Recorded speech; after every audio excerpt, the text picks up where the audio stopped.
Looks like it's streaming. You're muted. All right, wonderful. So I think we are live on Facebook and YouTube as well. So exciting. Oh, All right. great. Isn't it? Exactly. So welcome everyone. I am super excited to be here with Lisa McCardle to celebrate the launch of her amazing book, Palace of Light. Welcome, Lisa. Thank you so much. Thank you for having me. It's my Of great honor to be here this day. of course. Super exciting. And so I am just, welcoming Dana, Kathy, Margaret, Michael, Andrea, all of you tuning in on Facebook and YouTube, either live or on the replay. And, joining us for this virtual book launch celebration. Hi, Kathy. Welcome. Glad you could be here. Hey, Margaret. And I am just seeing how I can actually kind of move around with the spotlight a little bit. I normally just shows on my screen, but I haven't, I don't know. We're just figuring out. Exactly. You're spotlighted, so that's good. Actually, let's see here.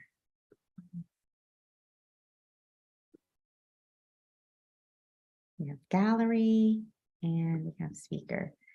Okay, great. So sorry, I'm just trying to get a sense of what's going on with the Zoom room. All right. Well, so I'm super excited to welcome you, Lisa, here on our virtual launch party for you. And I just wanted to introduce everyone to Lisa McCardle. She is an incredible healer, spiritual teacher, author, speaker, transformational life coach, and Light Council channel. Lisa is the creator of Inner Wisdom Awakening. And for over 25 years, she's been guiding many souls from around the world, everyone from high-powered executives, influencers, everyday people, through the process of awakening for expansion, finding purpose, and reclaiming true personal power the feminine way. Lisa is passionate about supporting souls to plug back into the source of which they were created, to awaken their fullest potential and witness the magic of their extraordinary life unfold before them. And she has also created this amazing book, Palace of Light. And we are just excited to invite you and welcome you to celebrate your book, share your journey with us, and also, your personal journey of creating this book, but also your spiritual journey. And really, why is this book so important for this time? And I know you have a lot to say about that. And for all of you who are tuning in, if you're in our Zoom room, definitely feel free to, ask questions. We want this to be a conversation with Lisa. And for anyone who's not in the Zoom room, feel free to join the Zoom room. You can find, the link on in the SoulSearch community on our event page, and also, on you can go there to find the Zoom room link. So Lisa, welcome, and we're excited to have you here with us. Thank you, Tangela. I'm so honored to be here. Here is the Palace of Light, Finding Your Way Home. We just launched last week, and I really want to begin by saying thank you to both you and Andrea for your amazing support in this journey. You just walked me home, which is the book. And especially, I just want to give an extra shout out to Andrea and just how much you helped me with the emotional aspects of things. Thank you. And for your friendship and for your belief in me. And you were like, we got this, we got this, we got this. And for those of you who have wanted to write a book, The statistics really surprised me beyond anything. And I might be a little off with these, but it's something like 85% of humans want to put a book into the world, and maybe 2% actually do. Like, it's a staggering statistic of what it actually takes to get from that concept, that desire, into even a manuscript, and then into even like being able to touch this. It's pretty phenomenal, and you definitely need support along the way. So I want to thank both of you for doing that. Thank you so much, Lisa. And actually, I didn't introduce SoulSearch and what we do. But SoulSearch, we are an online platform for spirituality and consciousness. And our whole mission is to bring forth healing and transformation out into the world. And we do that by really highlighting and working with incredible healers and teachers like Lisa McCardle, and really supporting you in bringing out your work, your message out to the world, so the people who most need you and resonate with you can find you and connect with you, and really know that they have a teacher, a friend, and a support system on this journey, and that none of us are alone. So that's what SoulSearch is really about. And part of what we do is supporting our healers. And we do that in many ways, including working with them to bring forth their books. And Andrea Billing, who's here with us, she is our mastermind in terms of our book publishing, and works with many authors to really help, like what Lisa was saying, like make that journey from concept and idea to that final creation, which, is, as Lisa is going to talk about, doesn't happen overnight. It doesn't. So welcome, Andrea, and thanks for being here. And did you want to share anything just about, your experience working with Lisa and bringing this labor of love into existence? Sure. Thank you. Thank you for having me, and thank you for creating this space, Angela, first and foremost, for healers, and for the people who need this healer to meet them, because I think this is something that's really unique and wonderful about SoulSearch, that it brings these two groups of people together, healers and people who need healers. So and then for coming up with all these great ideas on how we can help more, and SoulSearch publishing is just one part of this whole thing, which is SoulSearch. So I'm really excited to be part of this project and to help more people to bring their books into the world, because I think we all know that we are aware of the power of the words, and how the words can make the world a better place and can bring more love and awareness into people's consciousnesses. So it's not so much a thing of, okay, I want to be a #1 bestseller author, which Lisa is, by the way, with her book on Amazon now. So she has that. But it's about bringing a contribution, and it's about offering your gifts to the world, the gift that people need. So that's what we are here to do, just to support this process and make the world a better and a kinder and a more loving space and a more aware space by helping you to bring these books into the world. And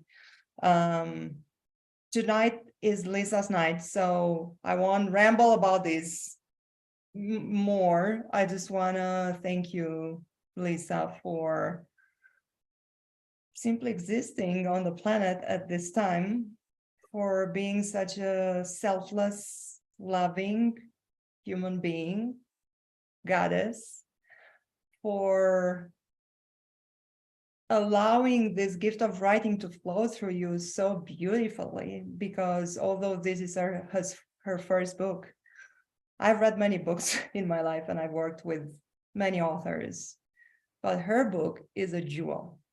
It's a precious jewel. It's so beautifully written, and those of you who already got the book already know. Those of you who haven't, just get it, because it's not so much the wisdom and the guidance that's in the book, it's Lisa's heart, totally raw and open, and the way she conveys the information, the storytelling, everything in that book is really rare and unique. So to me, it's been a privilege to be part of this journey and see her blossom as an author. And I know this is just a beginning, a very auspicious beginning, but it's just a beginning. So there is so much more to come, and I'm so excited and I'm so thrilled, and I look forward to seeing you grow and being there for you, and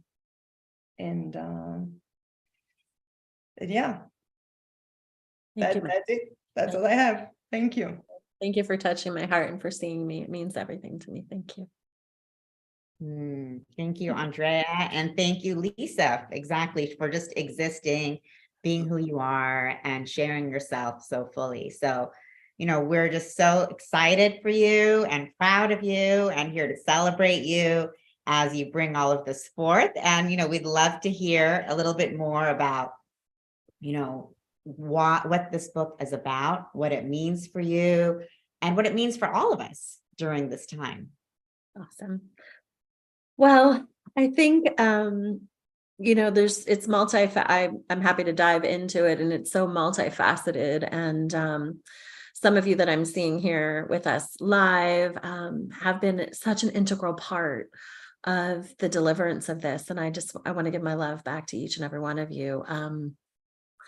Really for walking me home. I mean, feeling so emotional within it all, but that's kind of the beauty of the Palace of Light. So I want to I'll begin at the beginning, actually, which is has been a call in my heart for at least a decade, if not 2 decades. I've known that there's books. I have been told by every psychic, intuitive, medium, numerologist for the last 30 years that there's books coming, and that the word, like written word, was part of my contribution to the world. So it was always alive in my soul. And then the calling, we, as precious human beings on this planet during this massively transformational time, we are summoned and we are called. And I really want to premise everything that I say here to really tie back that I thank you all for showing up for me in this moment in the Palace of Light. But the truth of it is that how any one of us walks home is really an opportunity and a contribution in your own way, through your own mastery, through your own deliverance. It's how are you going to walk yourself and those that are around you or within you? We're walking each other home. And by walking each other home, we're walking each other home to a higher consciousness. We're in an evolutionary sequence and frequency right now, the likes of which we've never seen on the planet before. And we truly are walking each other home to a place that is so alive, yet so elusive within us. And so whatever the calling is within your heart, it feels like this is the time. So my hope is that the book is an inspiration as it is a tool guide for ascension. That was the intention when I began writing it. And I'd say for probably 4 years, I was like, okay, I'm going to write a book. I got to write a book. I have to write a book. The book is coming. I have to write the book. And I kept taking all the hello, recording. Hello and welcome. So the Palace of Light, finding your way home, and how we're just walking each other home in all of the ways. And so there was this call in my heart to write the book. And so I took so many, write your masterpiece in a weekend, and here's 6 weeks to writing your book, and here's this. And I just kept like trying to find the methodology to write a book.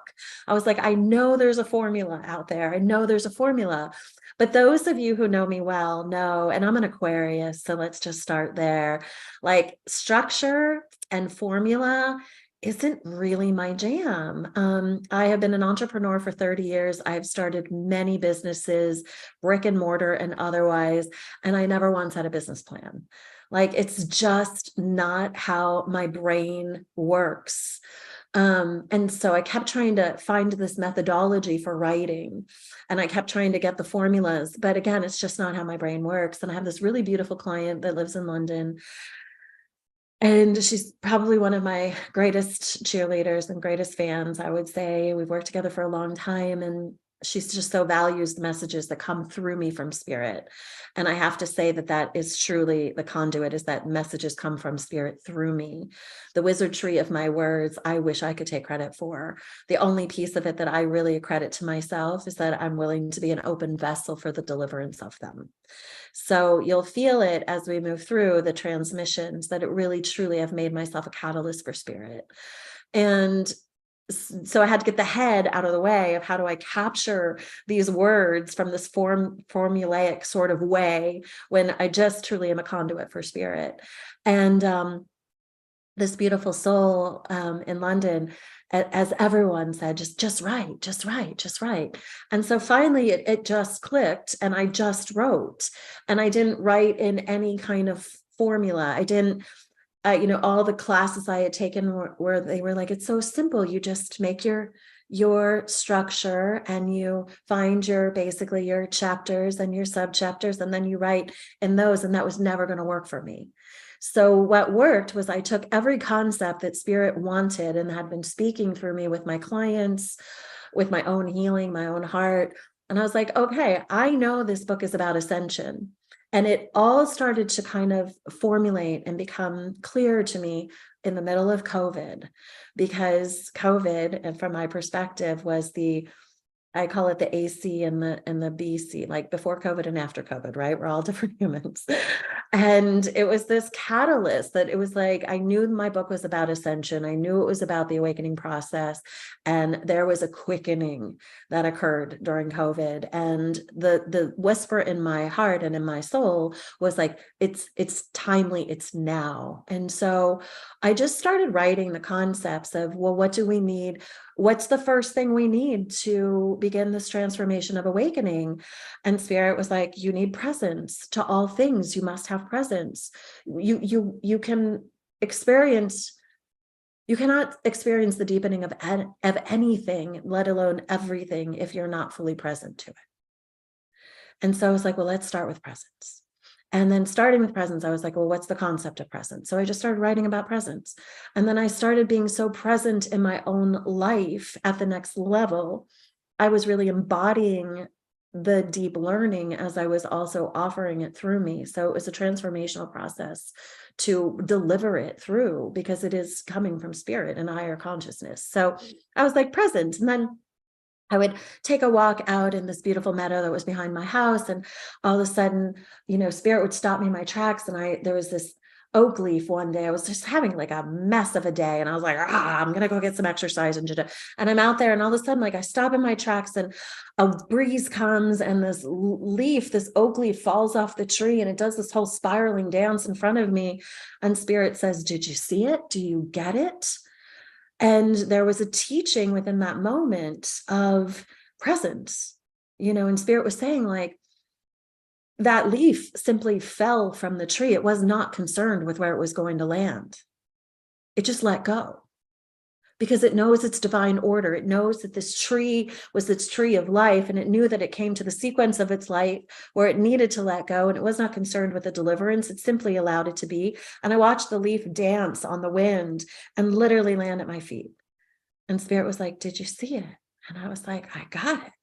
And then I went home and wrote about it. So like, this book is literally an experience and an expression of presence. And then it just started unfolding. And it wasn't all written in any kind of order. It was a mesh of a tapestry, is the best way I can describe it, of concepts and feelings and stories and whatever wanted to come through.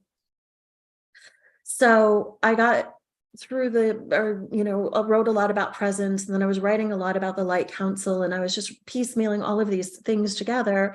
And I got to the third pillar. So the book has 5 pillars. There's presence, there's connection, and the teachings through presence or to connection is that through that state of fierce presence, where we're here now. When we're in the future, we're in anxiety. When we're in the past, we're in depression. And the gift truly is this moment, this breath. It is the only thing that has any weight in the experience of being a human. And in that present and in that moment, everything is actually mostly 99% of the time, just fine. So from that, then we have this opportunity to develop a much more expanded opportunity for connection. So we can connect to ourself, we can connect to our higher self, and we get to be able to hear all of these whispers that the universe is gifting us all the time, like a leaf falling from a tree, right? It changed my life. And maybe it'll change yours. You know, that's the hope. So I'm in this, have all these pieces everywhere. And I'm like, don't worry about how they come together. Just keep writing, keep writing. And I got into this really beautiful flow, and it felt it felt amazing. And then I got to the third pillar that was starting to come through, and I was like, okay, you're present, you start to connect, everything becomes heightened, you feel more of the communion with spirit, the messages are coming through. And then for ascension, we really have to start to let go of everything that isn't going to rise up with me. There's a chapter in the book called Rise or Release. And so what we begin to learn is that everything we created in third dimensionality and the density that we are literally in the process of rising out of destroying and uncreating, so that we can get into a higher dimensionality, into a higher frequency that is about communion and connection and community and unity, that we actually have to deconstruct all the mechanisms of third dimensionality to be in the ascension and in the rise. And so I start writing about deconstruction, and literally the linchpin of my life starts to pull, like the major thread of my life starts pulling out. And of course, with all dark night soul activity, massive transformation, it doesn't come all at once. It's like there's a catalyst, and the catalyst in this case was that my beautiful home that I had literally dreamed into fruition. Like, I am talking like every box was checked. You know, when you're like dreaming a home into fruition, a palace of light, when you're like, and I wanted to have a sink here and a sink there and a window there and a light there, and I want it here and I want a tree there, and I want, like, if you're really dreaming it, this dream was in full fruition of everything I had wanted. And it was I had to expand greatly energetically to even say yes to the house. And in saying yes to the house, my life expanded exponentially, and my relationship and everything just was in a massive bloom until the string of it pulled and it was being sold. And we didn't own it. And I tried to buy it, and it just wasn't happening. And so it was like that thread at the core of the sweater that when you start pulling it, it all begins to fray. So the house was selling. I was in the middle of reconstructing my online business because I had gotten so busy during COVID, and so much that I knew it wasn't sustainable to do this one-on-one model. I was turning into group programs and doing all these things. So I was in this massive pivot of my business. Our son, who I had raised since he was 5, was getting ready to go off to college. And all of a sudden, I'm looking at my 15-year relationship, and I know in my heart and my soul that it's also coming to its closing because it wasn't rising. And so I knew it needed to be released. So I'm looking at all of these, and we had this beautiful, beautiful, charmed, beautiful life. And I was like, okay, all of a sudden everything's turning. And I had an astrology reading a couple of like 6 to 9 months before, and she's like, nothing in your world looks the same, Lisa, in a year. And I was like, yay, my business is going to blow up. I'll have the book done. I'm going to lose the extra 20 pounds, everything, you know, like I was like, wow. And it was in dark, deep contrast to that kind of utopic world that I had envisioned. And so I started my partner, and I started sitting with my partner and just saying, like, this is all changing. And I'd say one of the biggest lessons in the deconstruction of my life, and especially in our conscious uncoupling, it was so beautiful how we did it, was that I just kept sitting in this, like, I know something needs to change, and I don't know what the answer is. And it was like such this deep-seated lesson of being in presence, being in deep connection with myself and with spirit, and being really brutally honest that I know something has to change and I don't know what the answer is. And to be willing to have these conversations of like, well, this is what I know and the rest I don't know. And weeks of like, this is what I know and the rest I don't know, until the day came when he looked at me and he said, well, this is what I know. I know that you're moving on and that we need to find a way to support each other, but separately instead of together. And it was so beautiful. And there was so much love in this relationship that we could actually know that it was time for us to amicably, I can't say the word right now, to in an amicable way find our paths, kind of going like this. That was so much love. And I was just like sitting in such awe and such mystery. And so we went through the process of deconstructing a 3,500 square foot house and getting rid of things and not knowing where I was going. And literally all of this story is written in the book. And then I ended up finding my way to Hawaii, because I was just like, Spirit, where are you taking me? I mean, I was in such the full surrender that only connection can take you to. And I just was like, where am I going? And my dear friend Margaret picked me up at the airport and spent a few months with me, walking through this journey of like, I don't know. What do I know? I don't know. And I'm in Hawaii and I go to get my return ticket. And it was only like one day that would work. And it just didn't make any sense, because it was like, I still had like 7 or 8 days of a 2-month journey. And I was like, who leaves Hawaii early? I had a house paid for. I was like, none of it made sense. And again, just, trusting, okay, I'm going home 7 days early. And thank God I did, because I arrived back home in Carmel Valley here in California, where I am right now. And 42 hours later, I get a phone call that my recently uncoupled partner had been rushed to the hospital. And I'm like, oh, let's go to the hospital. I call our son, your dad's on his way to the hospital. I don't know what's going on. Let's go. I call, and my sister-in-law's like, no, we can't go. It's COVID. They won't let you in the hospital. And I was like, oh. So I sit down and it's late at this point. I'm tired and I start falling asleep, and I wake up to a phone call that he died. And so began, like, I thought I had just done the hardest thing I was ever going to do. And then I was initiated by death, and I walked through the portal of death. And sitting here a year and a half, almost 2 years later, I will say that there is no greater initiation than the initiation of death. That it walks you in a portal that is like nothing else. And it's one of the most transformational experiences I think that a human ever has. And I was 52 years old, and I had never walked through the death portal other than, my grandparents, who it made sense. And so, as I say in the book, when she comes, she doesn't care. She rips you out of your bed in the middle of the night and you're not dressed. And she says, you're mine. And she takes you on the ride for as long as she wants, on her terms, not on yours. And so I realized now that I had written most of the book, at least most of like the pathways of ascension, and who is the light council, and what is the 3D to 5D. So it really is a tool book, or a tool guide, for this crazy wild ride we're on of becoming new humans. And then after I was initiated through the death portal, I sat down for a long time, and I went into the depths of grief, which is a great teacher. And then this day came where I just knew that I needed to write the story.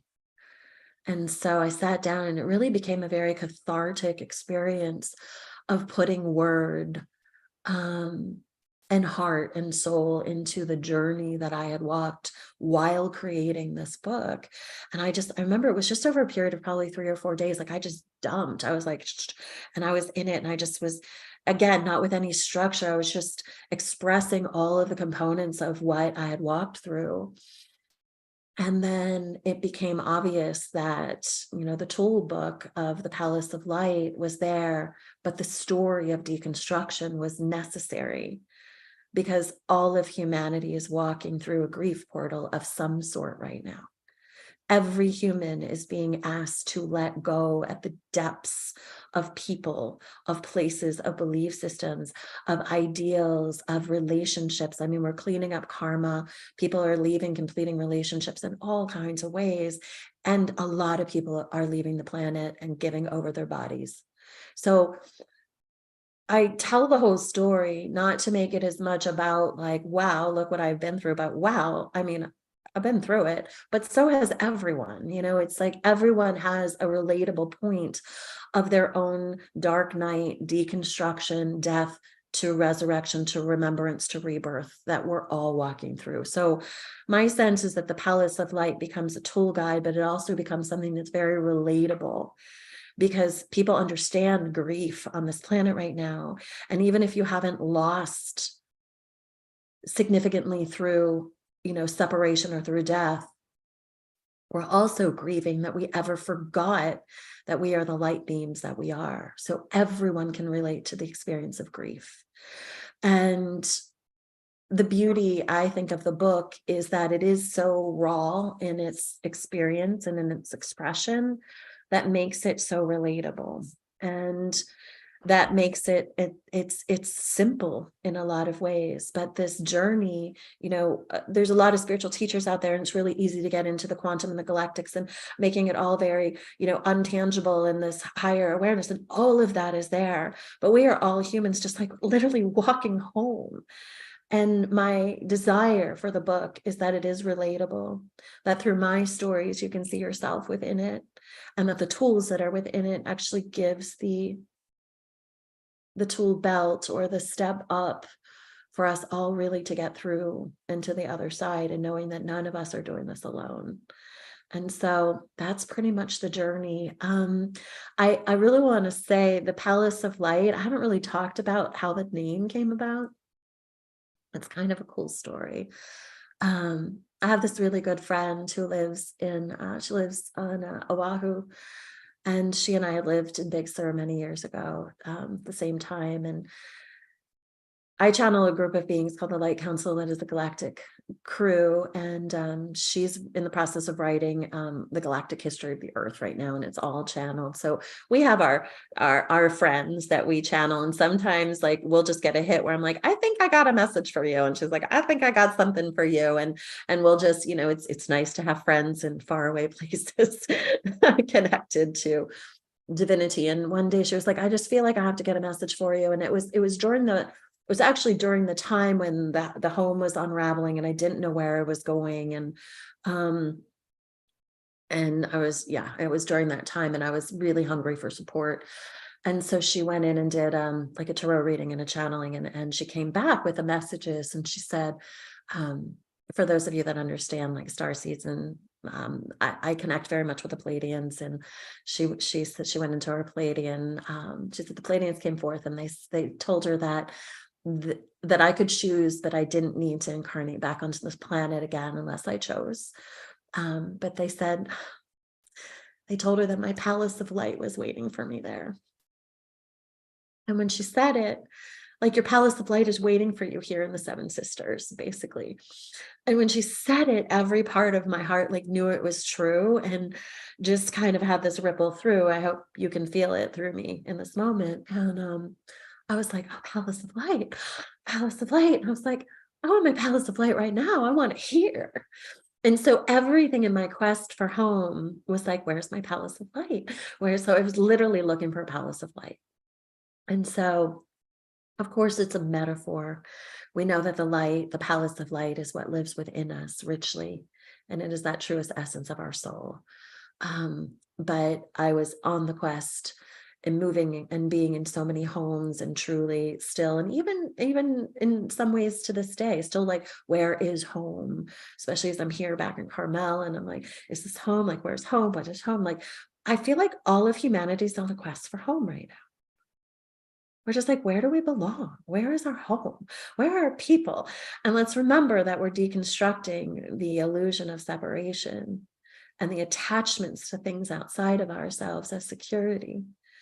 And what we're really seeking is that unity and that remembrance of being home within our soul, within our light, and within the comfort of our soul family, without attaching that to a location or a home or an experience. And it's not easy, because we're so programmed to find comfort in those things. And, I remember, and being home here back is giving me even more of an opportunity to, like, for so many years, I never thought anything was going to change. Like, I was super happy in my beautiful utopic little world that we lived in. But I knew in my soul that there was more. And I was brave enough to let go to see what the more was. And as we all are, we're all being asked to let go to see and know what that more is. So I feel like all of humanity is really seeking the palace of light. And we're all remembering that it isn't something that exists outside of ourselves, but that it is alive within us. And we're really, truly all walking each other home. So that's it.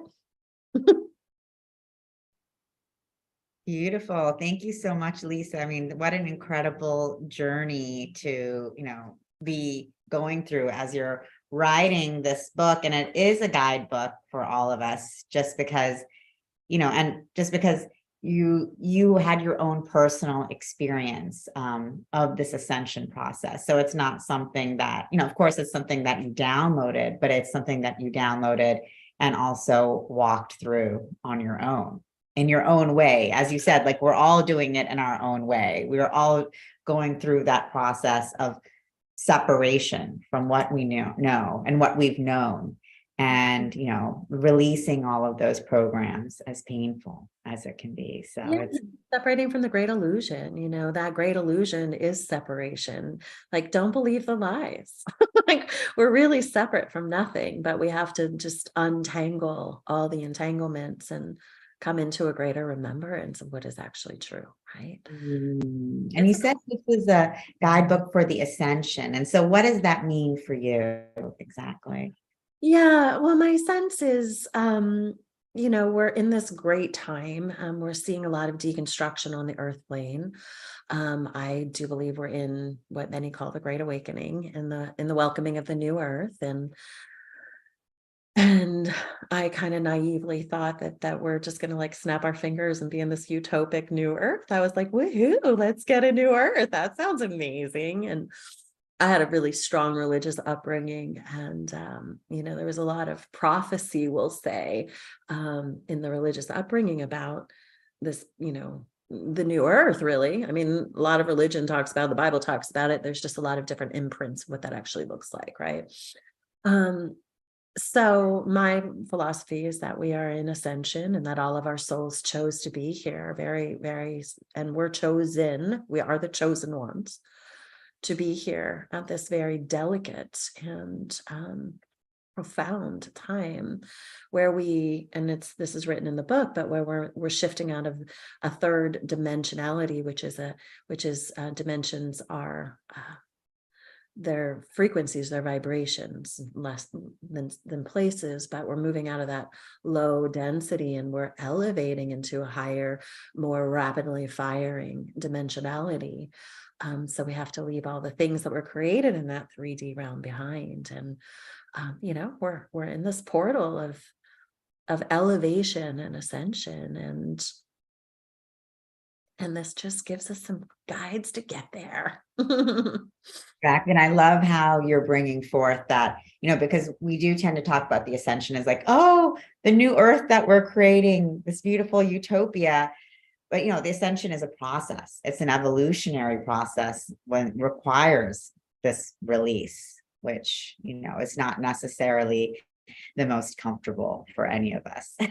It sure isn't. And yeah, and I mean, I just shared, the major layers of the experience, and there's so many nuanced layers. I mean, those of you who walked it with me, I mean, I watched pieces of my old life die 1,000 deaths. And it was interesting, when I was in Hawaii, Spirit said to me, two things.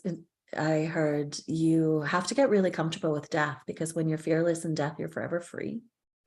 And I was like, okay, that makes sense. And I was thinking it was like relating to COVID, because, there was so much fear happening at the time, and COVID was still really active. And I was like, okay, well, that makes sense, and then the other thing they said was, you'll die 1,000 deaths to be reborn 1,001 times. And I was like, okay, I know I've lived a lot of lifetimes on this planet. That makes sense. They were like, and I came to understand they meant like over that year. Like I just kept dying 1,000 deaths to be reborn 1,001 times. And that's kind of what we're doing. We call it the death of the ego. I don't really think it's as much about the death of the ego as it's an integration of a different expression of ourselves that has to integrate and parts of it be let go of so we can rise up new. Mhm. Yeah. Release those layers of density that that we have just accumulated in this lifetime and over many lifetimes, and that like you said, the deconstruction process is an intense one for each one of us as we go through it, but we're doing it together, which I also love as part of your message in your book, that we're all walking each other home, and we are community, we are soul family, and none of us are here alone. And I think that's also such an important message during this time, because so many people feel alone in this I think process. that's one of the biggest things. And that's one of my greatest desires of the book, is to be like, wow, we really are being asked at a core level to hand it all over. And if even one person begins to understand that they're not doing it alone, then it has served its purpose, right? Like, oh, okay, wait, it's a collective agreement, and it's playing out in our own personal ways and karmas. We're clearing karma. This is a lifetime of completing karma. So we're doing a lot of the karma dance and getting all the things out of the way, but we're all doing it. It's just in our own way. And there's just, I don't know, I just hope that there's some peace that shows up in the souls, that says, okay, there's light on the other side of this darkness, and we're going to get there. Exactly. And that it is a journey to the light. And so one of the other things you talk about is the councils of light, the galactic council that you channel.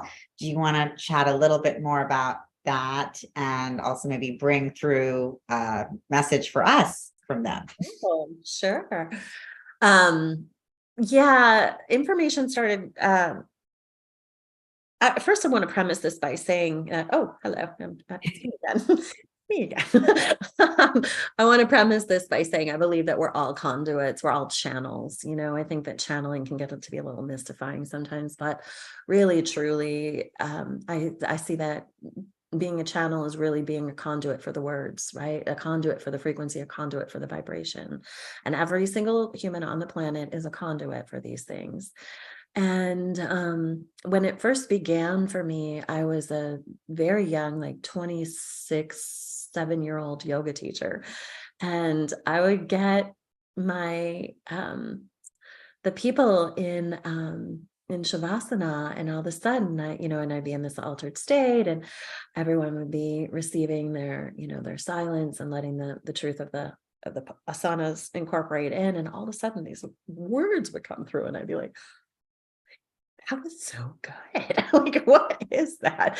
And so it was just like this realizing that it was just, and it literally felt like words were being poured into the top of my head and just kind of coming out. And then as I started waking up, this is actually in the book too. I was a sighted one from birth and shut it down when I was 3 and 4, because it just wasn't nurtured wasn't understood. And so I think that's relatable to most humans as well. And then when I started doing massage at 26, and I was touching humans, all of a sudden I started seeing again. And so when everything opened up, the words were all coming and the channels were coming, and I started working with Kuan Yin was the first being that I had brought in. And she literally taught me over 2 years how to full body channel. She was very patient with me.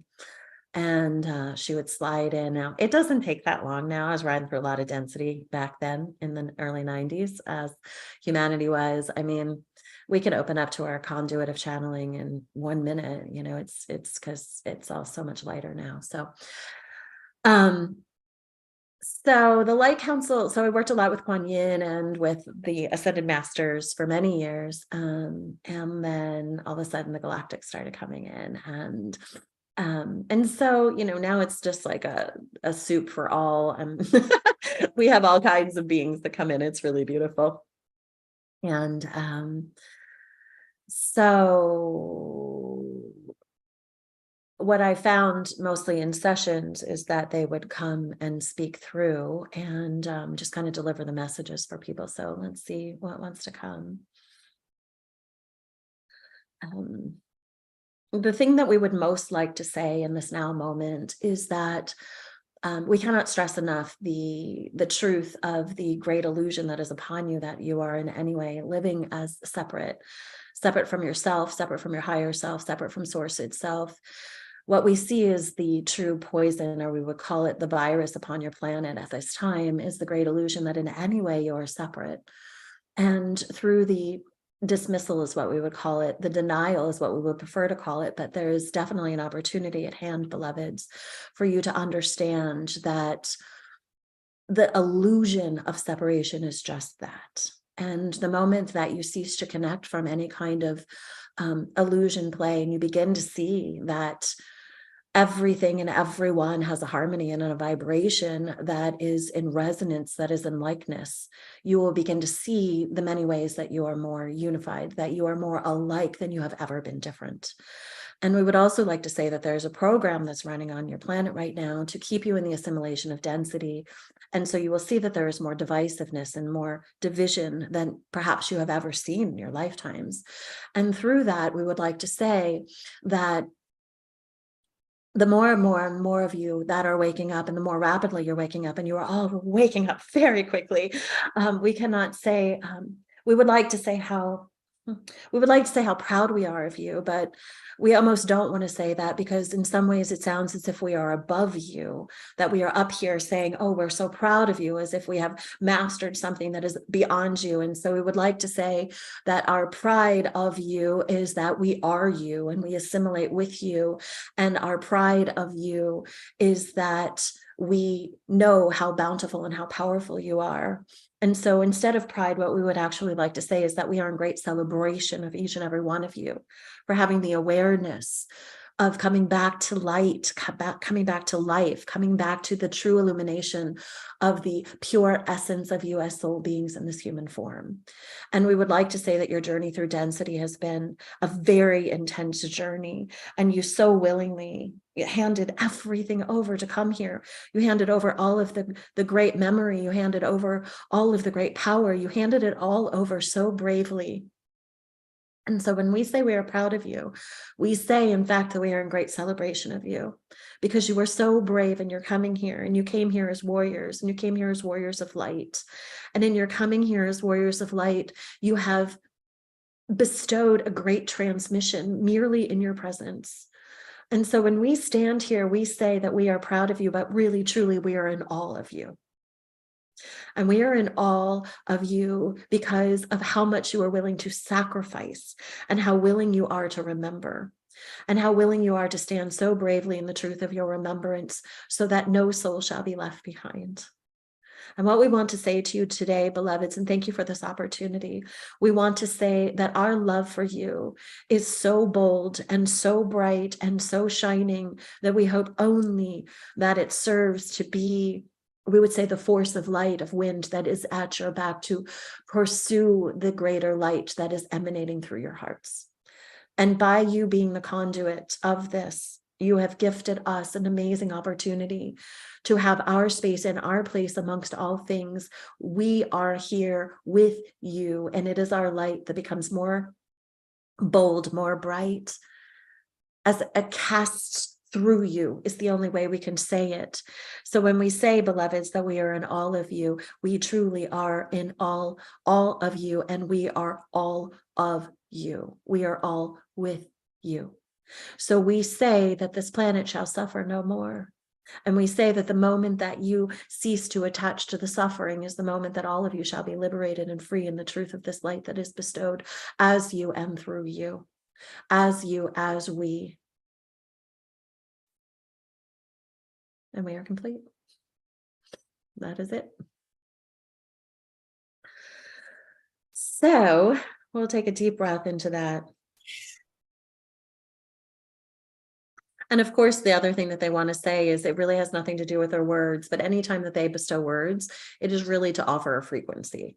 So don't attach too much to the words, but do know that there's a remembrance within your heart. And really, it's just the great illusion that there's anything separate. You know, we're all doing this thing, and we have so many forces around us that are so happy to carry us all home. Thank you so much, Lisa. That was a very powerful transmission. And, thank you for bringing that through and giving us that reminder that, again, we're all walking each other home, not just here with, our planetary human community, but, our galactic family and, all of the masters, angels, guides, everyone who's coming through, everyone who's, I love what you brought through. And they were saying that we don't want to say we're proud of you because we're not trying to say we're above you. We're just saying we are a part of you. We are you. And we're in celebration of this achievement. So that was very, very powerful reminder as well for all of us, because we are so used to putting everything outside of ourselves with these old programs, And we're like, oh, this council of light, and oh, these galactic beings, and oh, these ascended masters. And they're all like, oh, we bow to you, we bow to you. And it's that weird inversion that we're like, oh, we're gonna go get these galactics and we're gonna have this like level. And they're like, oh no, we're just sitting here and complete all of you. Like, look what you're doing. Like, holy shit, look at you guys down there. And they also show me that, like, we're the talk of the galaxies. Like, all the humans that are all the souls that are in human form on the planet right now, they're like, we're like only the supersonic souls are here right now. And they show me all the time. They're like proverbial, like souls are lined up for like miles trying to get in here right now. Like, this is the hot place to be in the galactic realms. And what I love about that, Tangela, is that, I'd say in the almost 30 years that I've been supporting people as a healer and in all the ways, like the core foundation that I think that most of us, like, if we get this one core foundation, we get our well back. And it's that belief of our worth. Yeah. And knowing that and so what has come through it is one of my favorite lines from them over the years. They say, you're worthy because you exist. And if you want proof of it, you're a human being on the planet. Yeah. Nothing else has to be said. So we want to find all these like reasons why we're worthy, and and it's like, well, you're here. Look at you. Like, you don't need anything else. You're amazing. You're a human being. Hello. So, Exactly. Powerful, powerful communication. And Dana is actually asking, I'm really wanting to open up my interdimensional communication with advanced star beings and higher consciousness, and also to make this more conscious. Does the Council of Light, or do you have any advice for how I can do this? Which is a great question, Dana, because again, we have the tendency to look at someone like Lisa and say, oh my God, how incredible is that? She's able to channel and communicate with these multidimensional realms. I'll never be able to do that. And actually, we can all do it. So this is part of our ascension process and really remembering who we are. So Lisa, I'd love to hear what you have to say about that. Yeah, and actually we all are doing it. I mean, that's the thing. The great illusion is the separation, and that we're not. So Dana, I would like to say, because there is a desire and a call in your heart that tells me that you're already connected with them, because you wouldn't desire it if it wasn't already part of the pulse of your experience. So just like it's kind of the same methodology that we work with when we're enhancing someone's intuition. It's really about trusting. And when I first, the word started spilling in as a young person, but when I really started optimizing channeling, I started with writing, and I wrote every day. I mean, I have this huge book of hand, and it always had to be by hand for me. And there was something in the motion of my hand and the writing of the words that it would just spill forth. And so it was the delivery system that worked for me. So I say start there, because it kind of helps get out of the, I compare it to intuition, because we're all intuitive beings. Every human being on the planet is a highly intuitive experience, but most of us don't trust it. And most of us want proof that what we're seeing is real, or what we're hearing is real, or what we're intuiting is real. And when the whispers come or the messages come, you have to trust them. And there's a deepening, and there's a deepening, and there's a deepening is what they want to say. It's like, if you begin to trust the presence because you heard the call within your heart, that means that you're already attached to them. You're already aligned with them.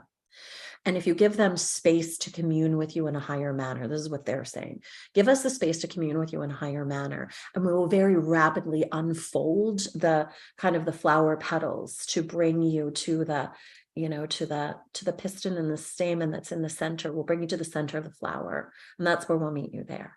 So ask, give space, try writing so that you can get out of your kind of head and just see what comes through, and mostly trust.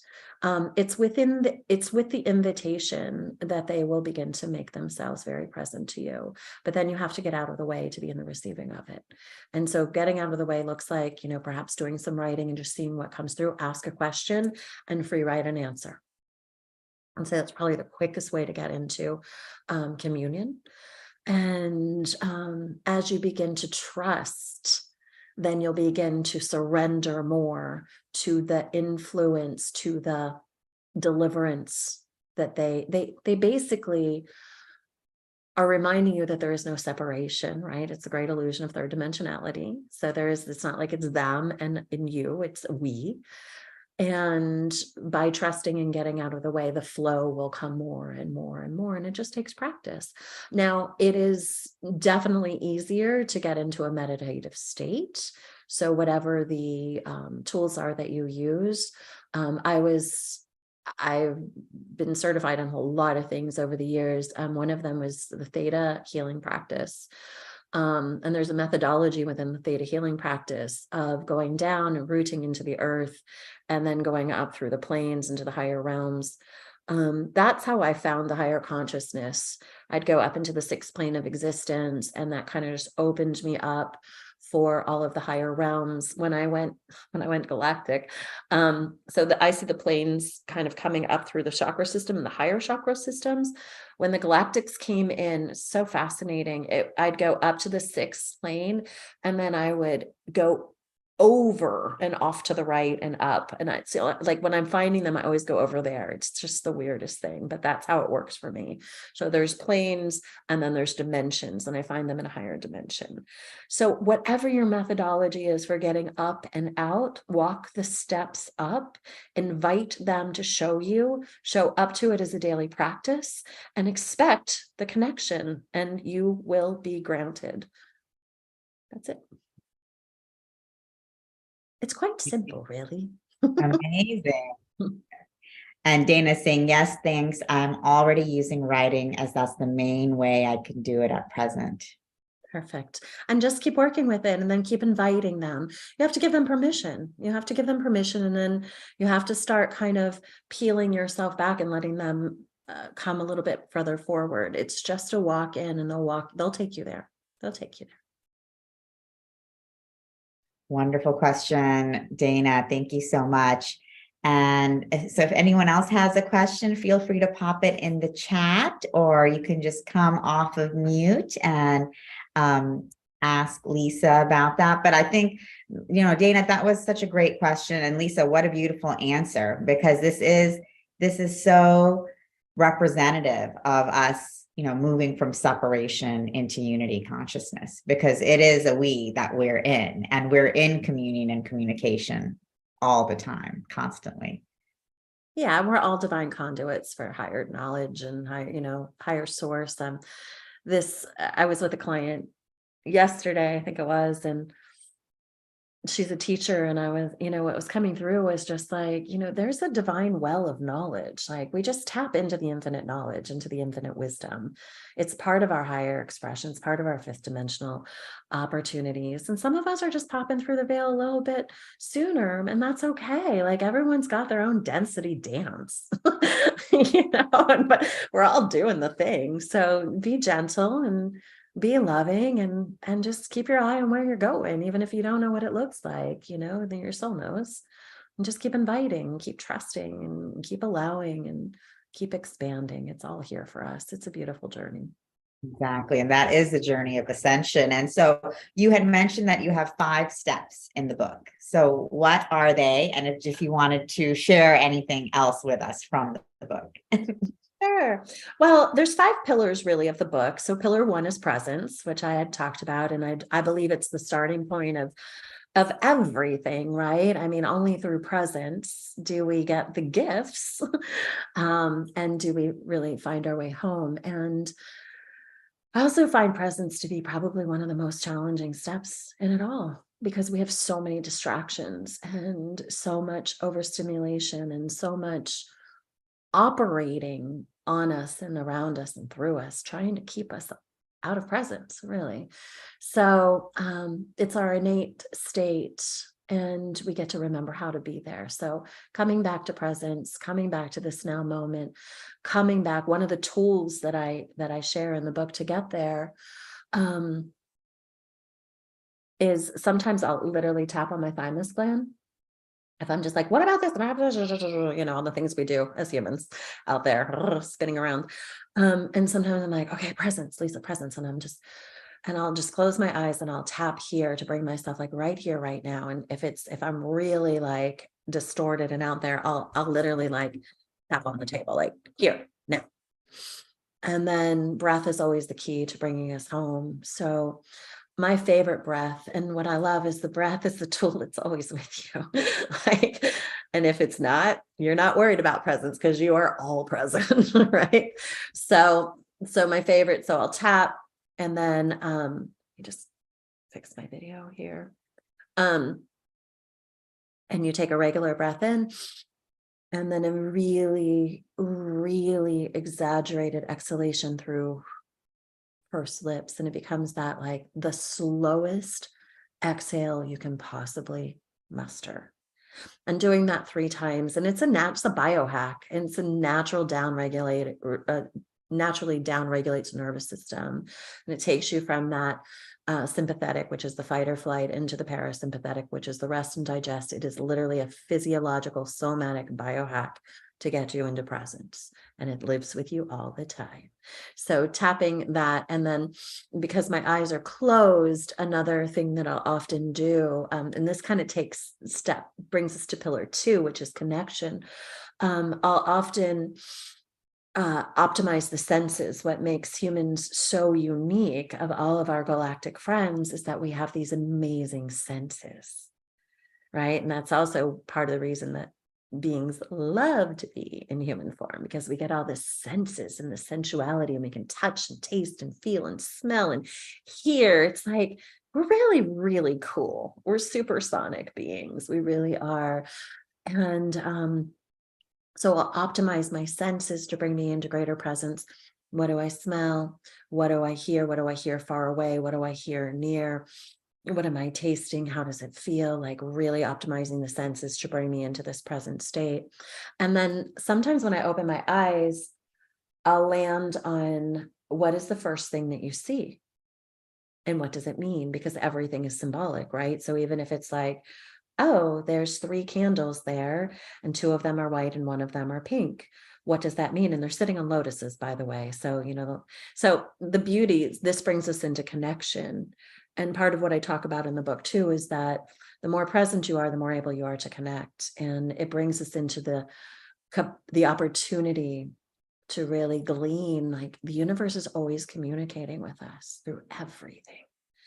And in that presence, we can catch it. Now, it's been a lifetime of exploration. So I have a whole data bank in my head of whatever, what a lot of the things mean, like the numbers and the animals and things like that. But Google can be your friend. Just if you don't, spiritual meaning of, have at it all day long. So wherever my eyes land, I take in the information. So right here's these 3 candles. I know the lotus blossom is part of ascension, right? It's part of out of the mud, the lotus it moves to the light. It's part of it's symbolic of awakening, of coming into the light. The 3 I know is the number of the holy trine. It's the creative number. It's also the number of the body, the mind, the spirit, the Father, the Son, the Holy Spirit, which is the feminine expression of Christ. It is the holy, it is the sacred, it is the sacred shrine. So 3 is a power number for me. And the color white is being, of the highest regard, being in communion, connection with all things, and pink is a color of love. So I just use that as an example, but through those presence practices, wherever I open my eyes, I come into what does this symbolically mean, so I can find my connection, which is pillar 2.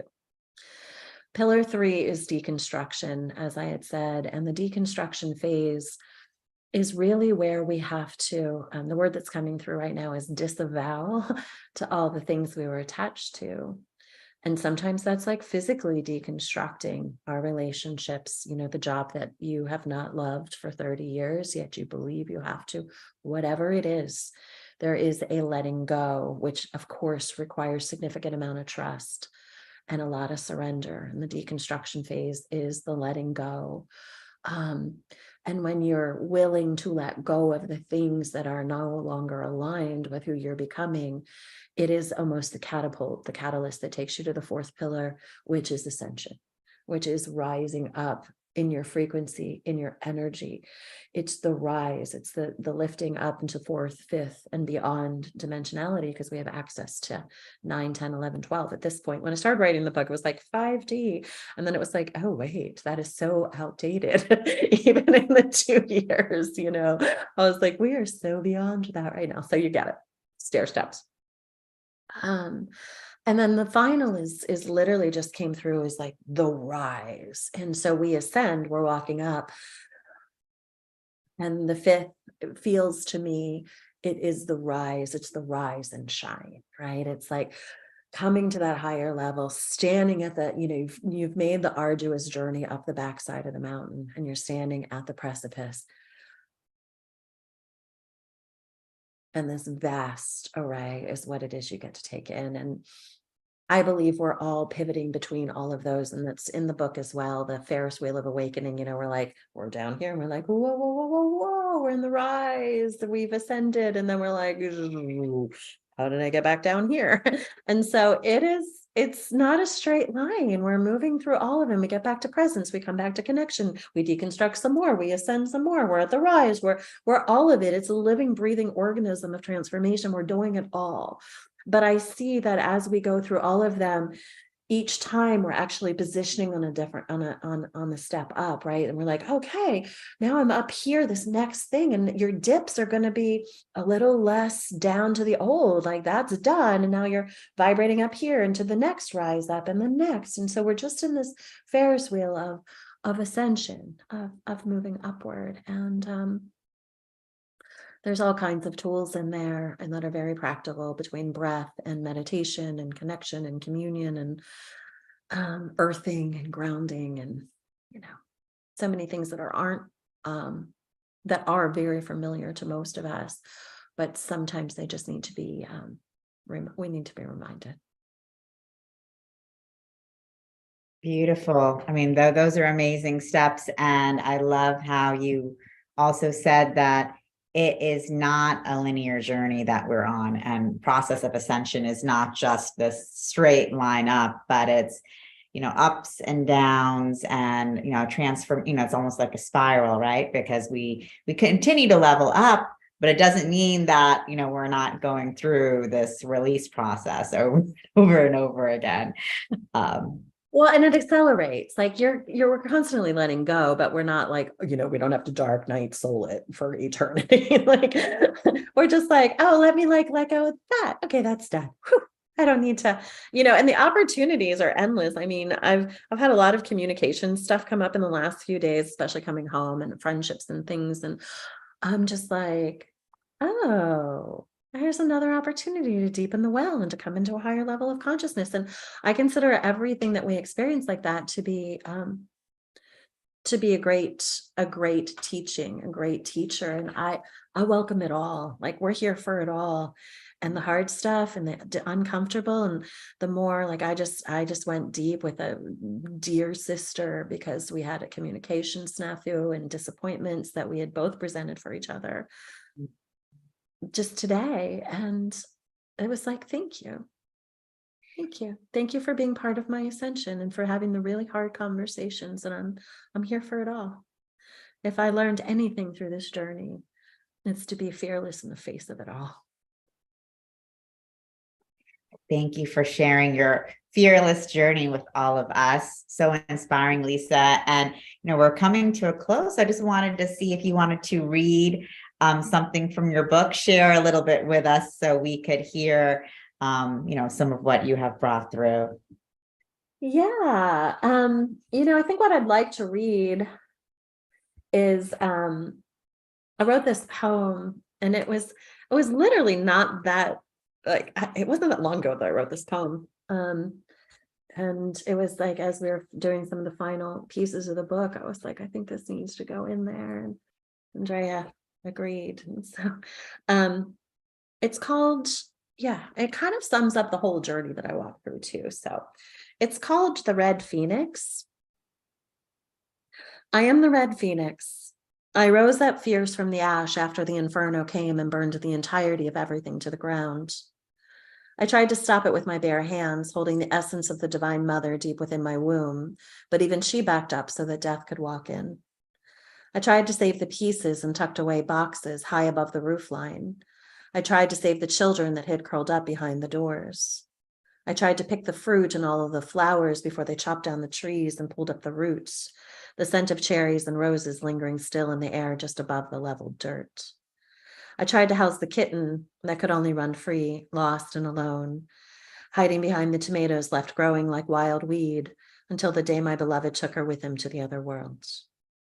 And as I laid myself down, as the flames licked through me, devouring every drop of my nectar, dried and barren I died. The moss was rolled over me and darkness was all that I could see. Until the day when the earth peeled back and the stones rolled and she rose up. She was fierce with the dragon's head and the woman's heart, burning as the new fire was birthed within her. She sprinkled magic upon the land and watched it spring to new life. You cannot rush the winter, dear one, she was told. When the bloom comes, it is memorable beyond anything ever before known.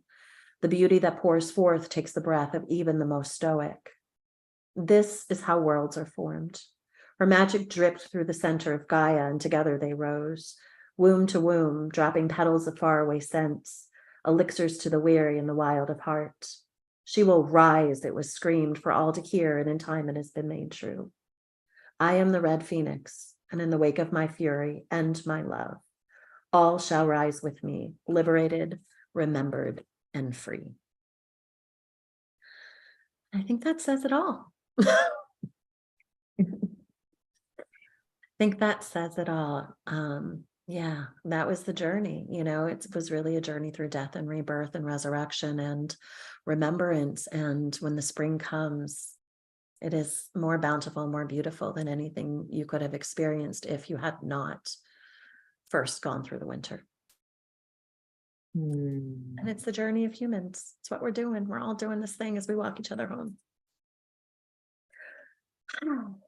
Yes, thank you so much, Lisa. You are the Red Phoenix, and each one of us is the Red Phoenix in our own way, in our own life, and all of humanity is going through this death and rebirth process, whether we know it or not. So thank you for, creating this incredible guidebook for all of us that's, based on not just, messages and channeling, but your own, personal experience that's so raw and so real. Thanks for being so brave and sharing all of this, because not everyone is brave enough to just, share their stories in such a vulnerable and powerful way. Well, I have to say, there was a moment when the book was going out, and all of a sudden I was like, oh, that's really vulnerable. Like I had to take a deep breath into it. So yeah, kudos to all of us for our bravery, for being here on the planet and being raw, authentic in the delivery of it, because we all need to know the truth. Mm-hmm. Yeah, thank you. And Kathy says, thank you so much. Beautiful presentation, and definitely very powerful, Lisa.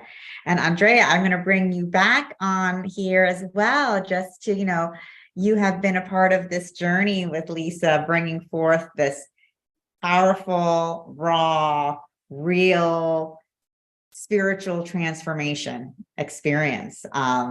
How has that been for you, just being a part of this journey with Lisa?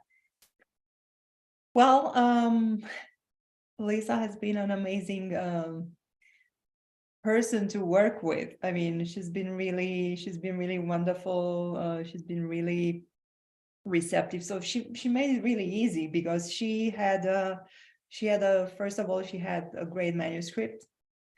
And then she also had this vision for the cover. So by the way, the cover is also she played a big part in that. So she knew exactly what she wanted. And yeah, it's been a wonderful journey. And I'm really glad that we are here today, and we are sharing these moments, and that we're having this beautiful online book launch. And there is an in-person one here in Sedona, because I'm in Sedona as well. So the three of us are in the Verde Valley, kind of, at this point in our lives. So yeah, if you're in the area in August, definitely join us for the in-person book launch.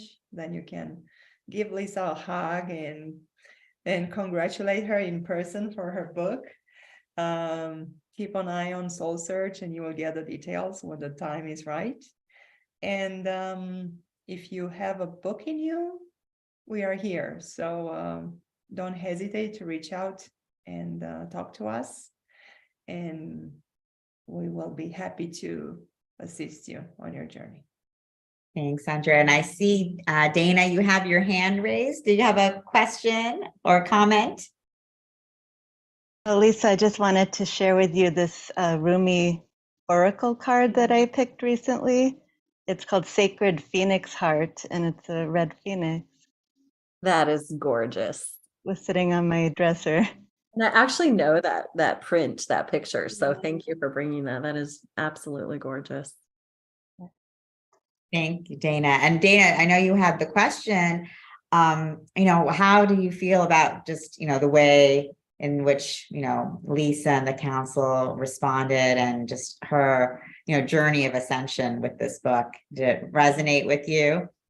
Yeah, I mean, you've been through such a journey, Lisa. I really have respect and honoring of all you've been through.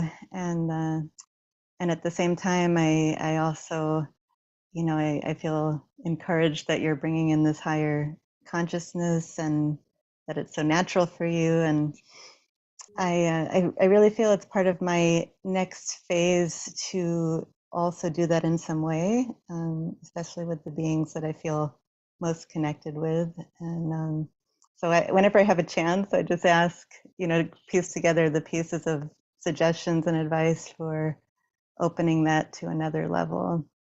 And it's usually similar themes. So I just thought, I don't know if you have an answer to this, but I just thought I'd ask one more thing. Maybe you don't have an answer yet, but when the Pleiadians made you that offer of not having to come back here to Earth anymore, do you think you would accept that? Do you think you would want? Oh, isn't that the best question ever?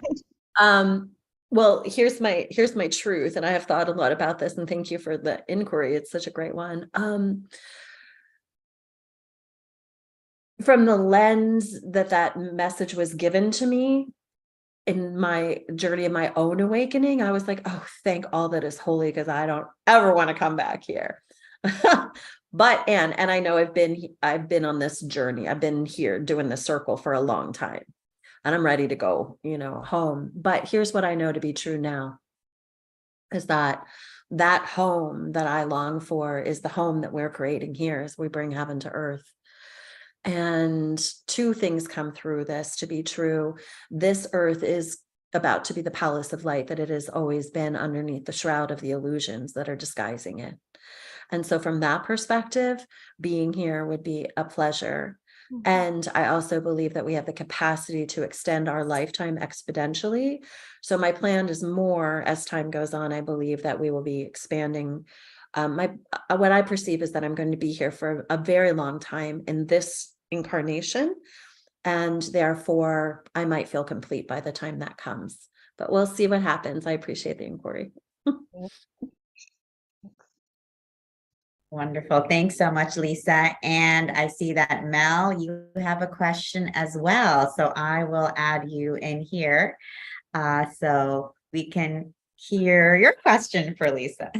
Well, thank you. I just wanted to say to Lisa that I just wanted to tell you that I'm in awe of you, and I appreciate your service every day and everything that you choose consciously to give to each one of us and to help us come home, because I know how hard it is to do that and stay present every day. And I couldn't do it without people like you to guide that journey for me. So thank you. Thank you, my sister. I love you. I love you. Thank you. Thank you, Mel. And thank you for your appreciation. And just really, I want to, of course, reiterate that for all of us, Lisa. Thank you so much for all your work, your presence, your realness, your rawness, your authenticity, your beauty, for stepping into your goddesshood and just owning it. Thank you. Thank you. Oh, I received that fully. And what's coming through my heart in the receiving of that, thank you, Tangela. And it's, I'm sitting here looking at the three of us, Andrea and Tangela, and all of the beautiful women that have been here and those that are live streaming. And I mean, really, truly, we do that. We don't get there alone. We really do this together. That's true. And what you're all witnessing with our gratitude for each other, for our bravery of stepping up and speaking the words so that others can find the deliverance, that it truly is a calling. And you are witnessing that we truly don't get there alone. This is a locking of hearts, a locking of arms, and a great remembrance. We truly, truly walk each other home. So thank you for seeing me and for loving me, and for holding the power that you hold for so many people in this world, both of you, for bringing the words through, and for creating the platforms, and for giving us all these opportunities so that we can come together in unity. So, yeah. Blessed. Yay, we did it. We're doing all the magic. We did it. And I just want to say congratulations again. This is such a beautiful celebration. And thank you all for joining us on Zoom, online. This is, not the last thing we'll be doing with Lisa. We are going to continue the celebration, and all of you can pick up her book on Amazon, Palace of Light. And I think, Andrea and I are also planning on starting a book club in our Soul Search community, and most likely going to be doing a reading of Lisa's book together, which is going to be a lot of fun. And also, Andrea mentioned we have her upcoming live book launch in August as well in Sedona, for those of you who can be with us locally. So, we are just super excited about, bringing your message forth, Lisa, because I just think it's so important during this time. And also, I know you have many more books ahead of you. So Yeah, we're already started the second one. There's another one coming someday.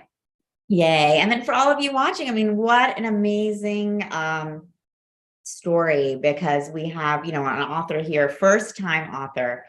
And so each one of us, has a story within us as well. So, Lisa is a beautiful example that we all have stories that, we want to share, and the world wants us and needs us to share. And, here's a beautiful example of that. Yes, for each one of us, this is possible. And so at SoulSearch, we're really here to support all of you on this journey. And Andrea here has the amazing expertise to really help bring forth your story out into the world. Oh, thank you. Yeah. We are in this together, just like Lisa said. And the beauty of SoulSearch is that, and creating these things together is that, there are other people out there who can, they do book marketing and they do self-publishing, but they don't have this community that we have here. And this is the community of people who need your book, who want to hear what you have to say. So this is such a blessing that a project that was kind of birthed a year ago has grown so much in just 1 year. It's just amazing. So I can't wait to see where each one of us will be in 10 years from now. That will be interesting to see. I know it sounds like 10 years, but the way the time flies by now is just probably, it will go by like, blink of an eye. So yes, we are here for you. And thank you, Lisa, for trusting us with your baby and with your heart. We did it. Oh, and I know we keep saying there's one more thing and we could be here until midnight, but we won't. Really? The one more thing, and I know that you know this, Andrea, and now I know it because I'm here, but got through book launch and did all the things, and this whole 2 years, and then the thing, and then there's a book and there's a thing, and I was like, oh, I'm so I just kind of let down, after you birth, it is a birth. And it was then, and no one was bringing me stews, no one was bringing food to my door post delivery. And I was just so tired. And I was like, I did it. And Spirit says to me, oh, this isn't the finish line. Mm-hmm. This is just the beginning line. You just getting started. And I was like, oh, okay. So just reminding that, we bring these big things and we birth. And after you deliver the baby, you're you're just getting started at that birth. So I know that that's true for a book. It's true for a lot of things. And I just offer it back. So whatever you're creating, you have to take the rest. But when you bring the deliverance into the world, and then you're really just getting started. So it was a funny thing that I didn't get until I got. Now I get it. Exactly. This is just the beginning. So, there's so much more to come. And so we're really excited to be a part of this journey with you, and, community together, supporting one another, on our journey home, on our journey back to the Palace of Light, which we've never left. We're just remembering. Amen. Amen. So thank you again, Lisa. We love you so much. Thank you, Andrea. Thank you. Thank you to all of you for joining us, your questions and comments. And for those of you who are watching online or on the replay, you can find Lisa's book, Palace of Light, on Amazon, and you can stay connected with her through her website, through SoulSearch. Lisa has a beautiful online community that you can be a part of too. There's one-on-one sessions, group channeling, and SoulSearch, we have, amazing community that you can be a part of as well. If you're a practitioner healer, you can become a member of our directory and platform. And if you are a seeker, community member, just join us, be a part of what we're bringing forth. We want to hear your stories, what you're looking for, what you need, and we have a lot more to come. So just so excited, so grateful for all of you. Thank you all for a beautiful evening, and we're looking forward to staying connected. Thank you.